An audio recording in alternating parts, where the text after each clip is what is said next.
আসেন, আয়েন চা খেয়ে যান।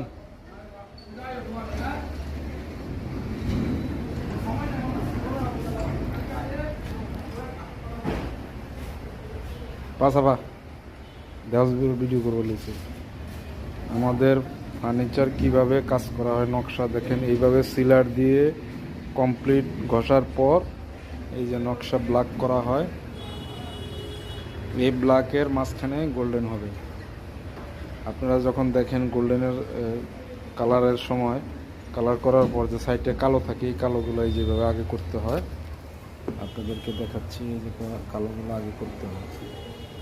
এই হচ্ছে আমাদের প্রত্যেকটা স্টেপ বাই স্টেপ কাজের ধরন। অর্ডারে কাজ চলতেছে।